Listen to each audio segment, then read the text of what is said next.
कौन है? एक अजीब सी आवाज ने बिस्तर पर सोई गुंजन को झकझोर कर रख दिया। गुंजन हिम्मत बटोर कर खिड़की के पास गई। उसने धीरे से खिड़की खोलकर देखा, पर बाहर कोई नहीं था। लेकिन जैसे ही वो खिड़की बंद करने लगती है, उसे आंगन में कोई काली परछाई दिखी। कौन है वहाँ? ये कैसी आवाज है? गुंजन को अब हल्का हल्का डर लगने लगा और वो खिड़की से पीछे हटने लगती है। लेकिन तभी उसे ऐसा लगा कि कोई उसकी पीठ के पीछे खड़ा है। उसने तुरंत पलटकर देखा, पर वहां कोई नहीं था। माँ, माँ, माँ! गुंजन की चीखें सुनकर सारे घर वाले जाग गए और सब गुंजन के कमरे की तरफ भागे। क्या हुआ गुंजन? तू ऐसे क्यों चीख रही है? सब ठीक तो है ना? माँ, वहाँ कोई था। उसने मुझे देखा और रोने की आवाज, वो रोने की आवाज, वो क्या? ये क्या कह रही है तू? रुक, मुझे देखने दे। निर्मला ने गुंजन के कमरे की अच्छी तरह से छानबीन की। उसने खिड़की खोलकर बाहर देखा तो बाहर भी कोई नहीं था। कोई तो नहीं है रे, तुझे कुछ वहम हुआ है। और मैंने तुझे कितनी बार समझाया है कि रात में खिड़की बंद रखा कर, पर तू है कि सुनती ही नहीं है। नहीं माँ, मैं कह रही हूँ कोई था यहाँ। आप मेरा यकीन करो। गुंजन को इस कदर परेशान देखकर अब निर्मला को भी कुछ अजीब लग रहा था। उसने गुंजन के सर पर हाथ फेरते हुए कहा, देख गुंजन, तेरा 5वां महीना चल रहा है और प्रेगनेंसी के वक्त ऐसे वहम अक्सर होते हैं। तू डर मत। देख, हम सब यही हैं, सब ठीक है। तू सो जा। माँ, आप यहीं रुको। आप कहाँ जा रही हैं? नहीं, मैं कहीं नहीं जा रही गुंजन, तू सो जा। आज मैं यहाँ तेरे कमरे में तेरे साथ ही सोऊंगी और कल से तुझे वैसे भी डरने की जरूरत नहीं है। कल अभिजीत आ जाएगा।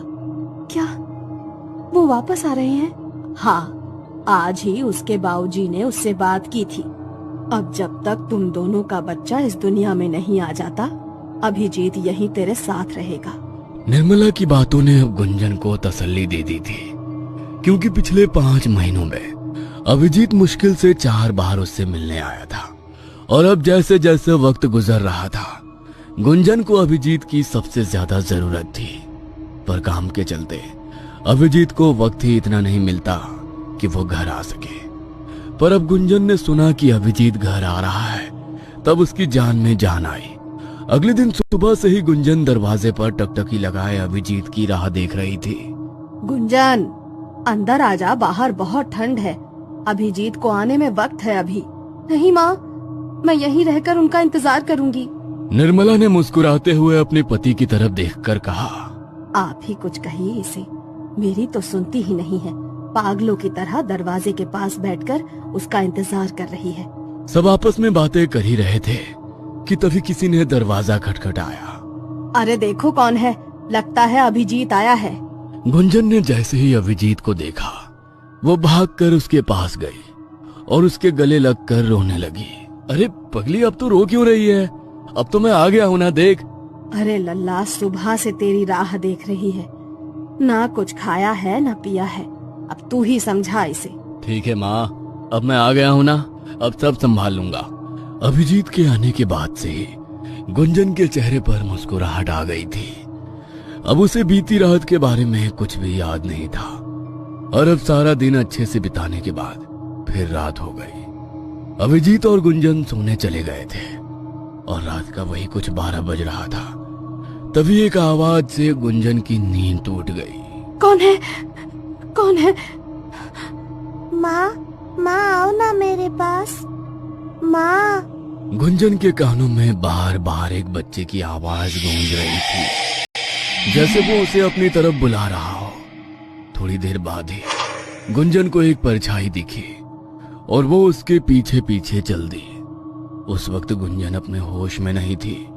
वो पागलों की तरह उस परछाई के पीछे चल रही थी और चलते चलते वह घर के आंगन में पहुंच गई।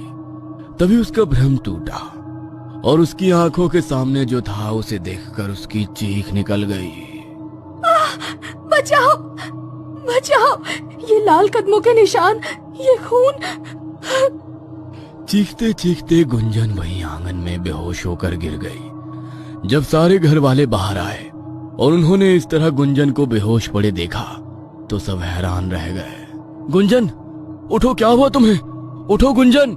लल्ला, तू तो उसके साथ ही सोया था ना, फिर ये यहाँ कैसे? मुझे नहीं मालूम माँ, गुंजन बाहर कब आई? मैं तो सोया हुआ था।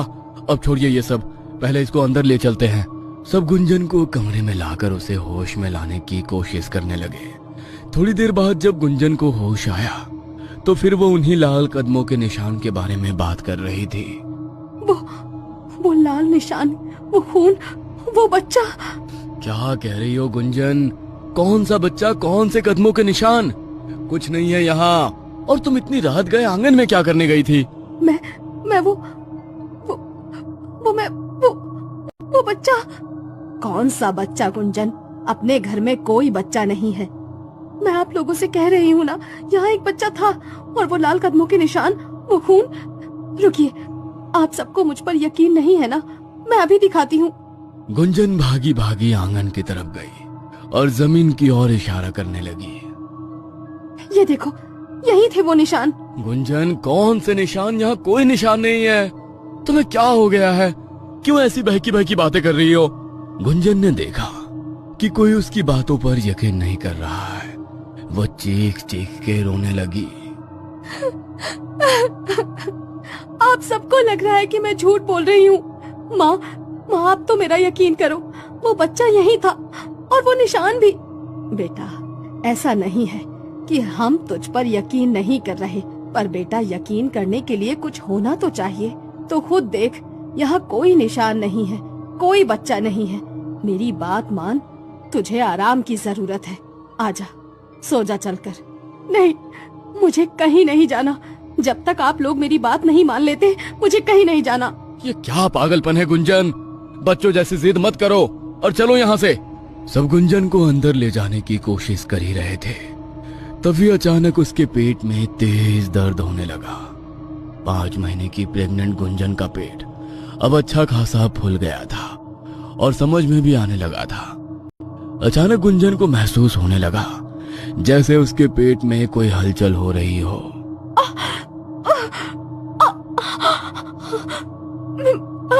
मेरा पेट। माँ, ये दर्द।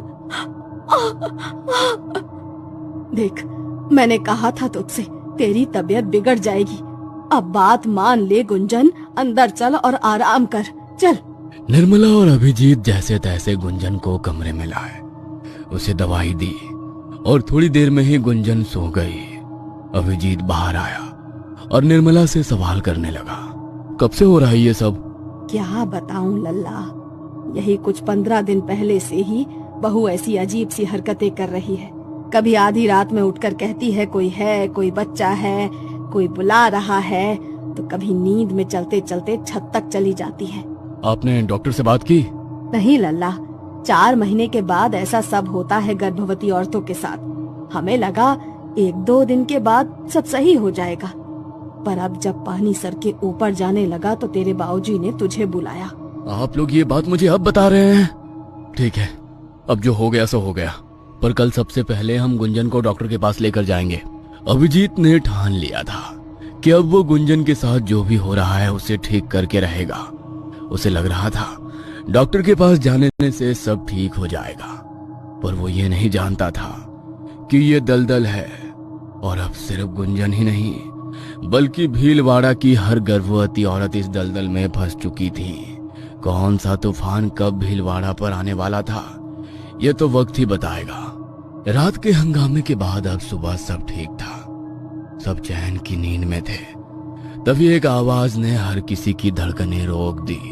माँ, बाबूजी, अभी आओ, जल्दी आओ। ये सब देखो, ये क्या हुआ? जल्दी आओ सब, मेरा बच्चा। सब दौड़ते हुए गुंजन के कमरे में गए और उन्होंने वहां जो देखा, उसे देखने के बाद सबकी आंखें फटी की फटी रह गईं। गुंजन, ये तेरे पेट को क्या हुआ? कल तक तो ये फूला हुआ था। माँ मुझे कुछ समझ नहीं आ रहा। ये सब क्या है? मेरा बच्चा। माँ मैंने कहा था आप लोगों से कुछ तो ठीक नहीं हो रहा है, पर आपने मेरी बात नहीं मानी। अब देखिए ये सब क्या हो गया। गुंजन, तुम घबराओ मत, हम अभी डॉक्टर के पास जाएंगे। तुम देखना सब ठीक होगा, हमारे बच्चे को कुछ नहीं होगा। तुम आओ, चलो मेरे साथ।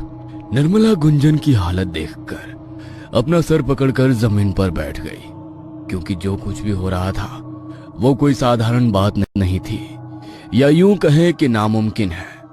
कल तक जो गुंजन 5 महीने की प्रेग्नेंट थी, उसके पेट में उसका बच्चा था, उसका पेट फूला हुआ था। आज अचानक उसका पेट बिल्कुल नॉर्मल हो गया। भला रातों रात ऐसा कैसे हो सकता है? देखिए, आप अपनी बीवी से कहिए कि ये रोना बंद करके मुझे बताए कि आखिर हुआ क्या है। गुंजन, शांत हो जाओ। देखो, अब हम डॉक्टर के पास आ गए हैं, सब ठीक हो जाएगा। डॉक्टर, क्या बताऊं अब? कल तक मेरे पेट में एक बच्चा था, मैं माँ बनने वाली थी, और आज देखिए मेरा पेट ये बिल्कुल नॉर्मल हो गया है। मुझे ऐसा लग रहा है जैसे अब मेरे अंदर कुछ नहीं है। आपका दिमाग खराब हो गया है क्या? कैसी पागलों जैसी बातें कर रही हैं आप? और आप इनके पति है ना? आप तो पढ़े लिखे हैं, आप कैसे इनकी ऐसी बातों में इनका सपोर्ट कर सकते हैं? ये हॉस्पिटल है, गांव की दाई खाना का घर नहीं, जहां ऐसी बकवास बातें हो। डॉक्टर, मेरा हाल भी कुछ ऐसा ही होता अगर मैंने सब अपनी आंखों से ना देखा होता तो। अभिजीत ने गुंजन की सारी रिपोर्ट्स डॉक्टर के सामने रख दी, और जिन्हें देखने के बाद डॉक्टर के मुंह से बस एक ही बात निकली, ये नामुमकिन है। नहीं, ये नहीं हो सकता। देखा, मैंने आपसे कहा था ना, मैं झूठ नहीं बोल रही थी, पर किसी ने मेरा यकीन नहीं किया। गुंजन का रो रो कर बुरा हाल था। उसने डॉक्टर का हाथ पकड़कर कहा, अब आप ही कुछ कर सकती हैं, आप ही मेरी मदद कर सकती हैं। देखकर बताइए ना, मेरा बच्चा ठीक तो है ना? उसे कुछ हुआ तो नहीं है? डॉक्टर को कुछ समझ में नहीं आ रहा था कि वो गुंजन से क्या कहे। उन्होंने अपने पूरे करियर में ऐसा कोई केस ना तो कभी देखा था और ना ही सुना था, पर फिर भी उन्होंने अपनी और गुंजन की तसल्ली के लिए उसके लिए कुछ टेस्ट करना सही समझा। डॉक्टर ने अभिजीत की तरफ देखा और कहा, देखिए, हम अभी इनके कुछ टेस्ट करने जा रहे हैं, हो सकता है उससे कुछ पता चल सके। आपको जो करना है करिए, बस एक बार ये बता दीजिए, मेरा बच्चा और गुंजन तो बिल्कुल ठीक है ना? उन्हें तो कुछ नहीं हुआ है ना? डॉक्टर ने गुंजन का अल्ट्रासाउंड किया, और उसकी रिपोर्ट देखने के बाद उनकी ये समझ में नहीं आ रहा था कि वो अभिजीत और गुंजन को क्या जवाब दे। और तब तक निर्मला और अभिजीत के बाबूजी भी हॉस्पिटल आ गए थे। क्या हुआ लल्ला? डॉक्टर क्या बोली? सब ठीक तो है ना? माँ, वो अभी कुछ टेस्ट करने के लिए गुंजन को अंदर लेकर गए हैं, उसके बाद ही कुछ मालूम चलेगा। मुझे तो लग रहा है ये कहीं कोई प्रेत पिशाच का चक्कर तो नहीं। हमें बहू को किसी भगत के पास ले जाना चाहिए। माँ प्लीज, अब आप मत शुरू हो जाइए। कैसी बेवकूफी भरी बातें कर रही हैं आप? बाबूजी, आप ही समझाइए ना इन्हें।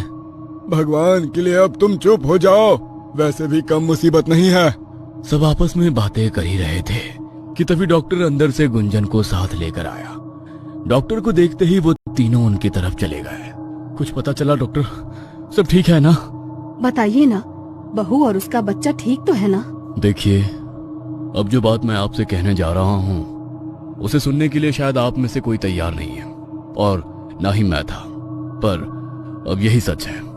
आखिर क्या बताने वाला था डॉक्टर, और ऐसा कैसे हुआ? कहाँ गया गुंजन के गर्भ का बच्चा? रातों रात उसका फूला हुआ पेट एकदम से नॉर्मल कैसे हो गया? और किसके थे वो लाल कदमों के निशान जो गुंजन को दिखते थे? क्या ये सब सच था या वाकई गुंजन दिमागी बीमार थी? जानने के लिए देखिए अगला एपिसोड। डॉक्टर की बात सुनकर अभिजीत और निर्मला घबरा जाते हैं। अभिजीत समझ जाता है कि उसका बच्चा अब इस दुनिया में नहीं रहा। वही निर्मला की आंखों से तो आंसू गिरने लगते हैं। आप चुप क्यों हैं? बोलिए ना, ऐसी क्या बात है? मेरी बहू और बच्चा ठीक तो है ना? काश मैं ऐसा कह पाता। गुंजन ने अपना बच्चा खो दिया है, लेकिन हैरानी की बात यह है कि हमें गुंजन के गर्भ में बच्चे का एक भी चिन्ह नहीं मिला। ऐसा कैसे हो सकता है?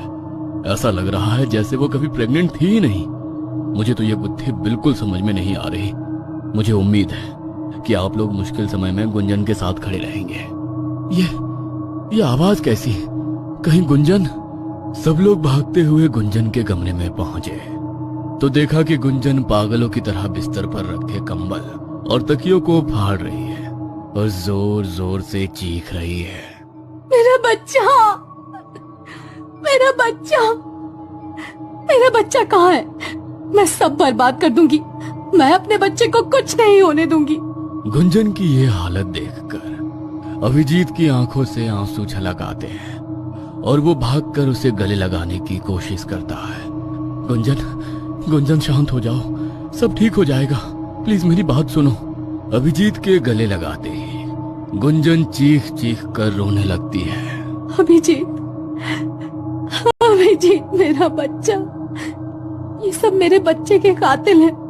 मैं इन्हें जिंदा नहीं छोड़ूंगी। अभिजीत, गुंजन को अभी सख्त आराम की जरूरत है। मैं इसे बेहोशी का इंजेक्शन लगा देता हूँ। नर्स कमरे में आती है और जबरदस्ती गुंजन को बेहोशी का इंजेक्शन लगा देती है। अब गुंजन शांत हो चुकी थी। सबने उसे आराम करने के लिए कमरे में अकेला छोड़ दिया। गुंजन की इस हालत का जिम्मेदार मैं ही हूँ। मुझे उसे अकेला छोड़ना ही नहीं चाहिए था। ये तो क्या बोल रहा है बेटा? ये सब तेरी वजह से नहीं, बल्कि उस श्राप की वजह से हो रहा है जो भीलवाड़ा को बर्बाद कर चुका है। मुझे तो लगा था कि वो सारी बातें झूठी थी, मगर आज सब सच देख लिया। अब बस भी करो माँ। आज के जमाने में भी श्राप और भूतों जैसी बातों पर यकीन करते हो। ये सब कुछ नहीं होता। मुझे तो लगता है कि गुंजन को कोई बीमारी हुई है। इस वक्त उसकी मानसिक स्थिति बिल्कुल ठीक नहीं है। मुझे सावित्री को बुलाना ही होगा। वही है जो गुंजन को संभाल सकती है। ये दिल्ली है, जहाँ के एक बड़े अस्पताल में सावित्री काम करती है। वो एक मनोवैज्ञानिक है और ऐसे कई केसेस को साइंस की मदद से हैंडल करती है जिन्हें ये दुनिया भूत का नाम दे चुकी है। सावित्री भूतों में यकीन नहीं करती है। वो इस वक्त कुछ मनोवैज्ञानिकों के साथ एक मीटिंग कर रही थी कि तभी उसके पास किसी का कॉल आता है। क्या? ये कैसे हो सकता है? भाभी कैसी हैं? हाँ, आप बिल्कुल मत कीजिए, मैं कल ही पहुंचती हूँ। क्या हुआ सावित्री जी, सब ठीक तो है ना? जी हाँ, सब ठीक है। सॉरी, पर मुझे एक अर्जेंट केस मिला है तो मुझे जाना होगा। सावित्री ट्रेन से उतरती है। वो अपने हाथ में एक बैग पकड़े हुए गांव की तरफ बढ़ रही है। रास्ते में लोग उसे अजीब निगाहों से देखते हैं। गांव की गलियों में गहराती खामोशी और हल्की हवाओं का शोर माहौल को और रहस्यमयी बना रहा है। भीलवाड़ा अभी भी नहीं बदला। वही पुरानी सड़कें, डरे हुए लोग और एक अजीब सी खामोशी। न जाने क्यों मैं जब भी यहाँ आती हूँ मुझे कुछ अजीब वाइब्रेशंस महसूस होती हैं। सावित्री कई सालों बाद अपने गांव लौट रही थी। पिछली रात उसे अपने परिवार से गुंजन के अजीब बर्ताव के बारे में खबर मिली। ये खबर सुनकर उसके मन में कई सवाल उठे जिनका जवाब वो खुद ढूंढने के लिए यहाँ आई थी। सावित्री, सावित्री तुम आ गई। मुझे पता था तुम आओगी। तुम ही मेरी मदद कर सकती हो। गुंजन के चेहरे पर थकावट और डर साफ झलक रहा था। वो सावित्री को देखते ही गले लग गई। गुंजन, सब ठीक है, तुम बिल्कुल फिक्र मत करो, मैं सब ठीक कर दूंगी। लेकिन तुम इतनी डरी हुई क्यों लग रही हो? बात क्या है? वो बच्चा, वो मुझे हर जगह दिखता है। कभी वो मेरा पल्लू पकड़कर मेरे पीछे पीछे चलता है, तो कभी इसी दरवाजे के पास खड़े होकर माँ माँ चिल्लाता है। उसी ने और मेरा बच्चा, मेरा बच्चा। गुंजन होश में आओ, यहाँ कोई बच्चा नहीं है। गुंजन होश में आओ, यहाँ कोई बच्चा नहीं है। सावित्री गुंजन को पकड़कर जोर से हिला देती है और गुंजन का वहम टूट जाता है। ये इतनी तेज हवाओं का झोंका क्यों चलने लगा? खैर गुंजन, चलो अंदर चलते हैं। माँ, सावित्री मेरी। घर का मुआयना लेने का फैसला लिया। वो बहुत थक गई थी, इसलिए थोड़ा आराम करना चाहती थी। मैं भी कितनी पागल हूँ। पूरे 1 साल बाद मेरी लाडो घर वापस आई है और मैंने उसे खाने तक भी नहीं पूछा। तो ये सब छोड़, जाकर अपने कमरे में आराम कर। मैंने तेरी पसंदीदा दाल बाटी बनाई है, लाती हूँ। हाँ, मेरा कमरा, कितना सुकून मिलता है अपनी पुरानी चीजों को देखकर। लेकिन ये रोने की आवाज कहाँ से आ रही है? सावित्री अपने कमरे में बैठी थी, लेकिन गुंजन के कमरे से आती सिसकियों ने उसे बेचैन कर दिया। उसने तुरंत कमरे की ओर रुख किया। दरवाजा खोलते ही उसे भीतर का भयावह दृश्य दिखा। सावित्री, तुम आ गई, मुझे बचा लो, मुझे कुछ हो रहा है। गुंजन पलंग पर बैठी थी, लेकिन उसकी आंखों में एक अजीब सी घबराहट और थकावट साफ झलक रही थी। उसका चेहरा पीला पड़ चुका था और वो अपने हाथों को बार बार देख रही थी, जैसे कुछ छूट गया हो। भाभी, ये क्या हाल बना रखा है? तुम इतनी घबराई हुई क्यों हो? सावित्री ने गुंजन के पास जाकर उससे बात करने की कोशिश की, लेकिन गुंजन के चेहरे पर डर और बेचैनी थी।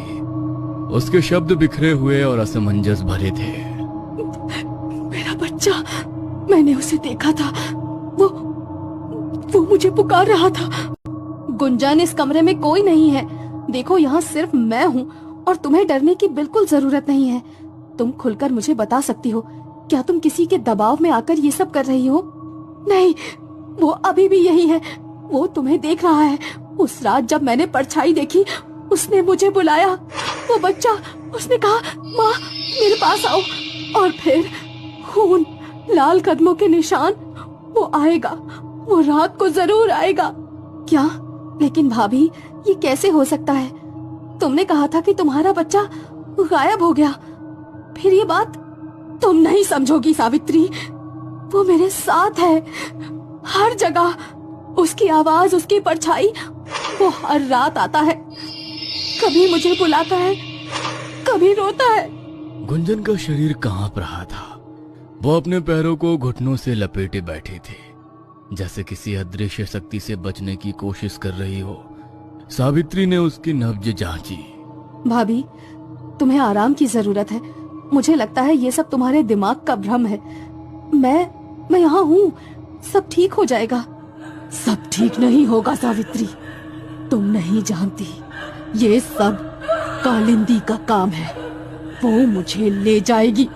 उसने कहा है, तेरे बच्चे की जगह अब तुझे जाना होगा। कालिंदी? कौन कालिंदी? भाभी, ये सब